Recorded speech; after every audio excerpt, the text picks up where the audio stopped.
Maybe let's just lay the groundwork for people who may not be familiar with the amino acids, because some people aren't. And Okay. we're going to talk specifically about GABA and glutamate, and they counter each other. And when you've got good GABA levels, you're going to feel calm. You're going to feel physically calm. If you've got low GABA levels, and GABA stands for gamma aminobutyric acid, it's both a neurotransmitter and it's an amino acid that's used to raise that neurotransmitter, which is this chemical messenger. And if your GABA levels are low, you're going to have this physical tension. You're going to feel it in your neck and your shoulders.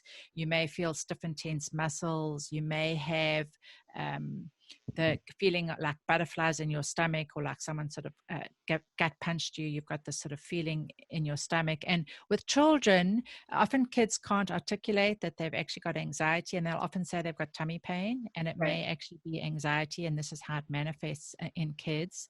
And then with adults, the big thing with adults is that often you'll self-medicate with wine. So you need that wine in order to relax at the end of the day.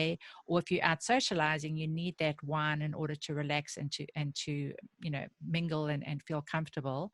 We also see pain with low GABA levels, and we'll also have insomnia. If you're lying awake at night, stiff and tense at night, that can be related to low GABA. And then there's some pretty new research showing that low GABA also can lead to intrusive thoughts. And typically we think of mental worry and intrusive thoughts and phobias and fears being related to low serotonin. And in that case, we use tryptophan. But there does seem to be this definitely some research on the fact that GABA can cause these intrusive thoughts and this sort of feeling of overwhelm.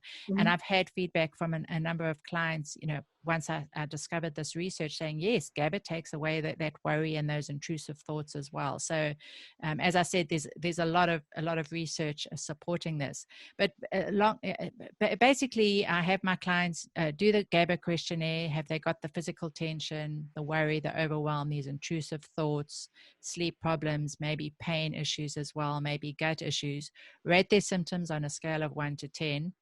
And then we do a trial of GABA. The GABA supplement. Sublingual seems to be the best way to get results, certainly for the trial. And then ongoing, I find using GABA sublingually is way better than swallowing it. So I like to use, can I mention products here? Go ahead. Yes.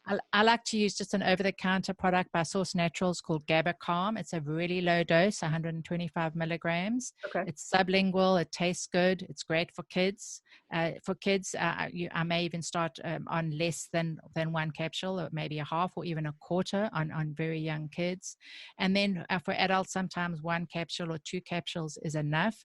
It's a low starting dose. A lot of people hear about GABA and they start with 500 milligrams or 750 milligrams. And it's often way too much. And you can actually get a niacin type flush with too much GABA. So start low. If you're not going to use the GABA Calm, which does have sugar alcohols and it does have some natural flavors, so it's not ideal for everyone, then just get a plain GABA product, but open it up and just use a small amount to start. I actually use a product with GABA and theanine, a combination of both, and that can be helpful.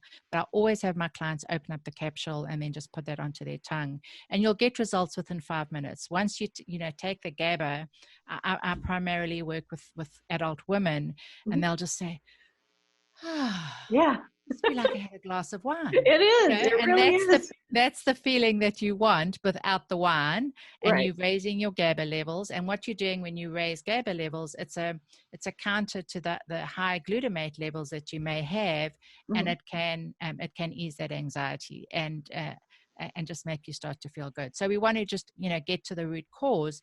But as we're going to hear about today, there's some toxins that can actually disrupt this GABA glutamate balance. So being aware of the toxins that can disrupt this is really important, as well as addressing it with these amino acids.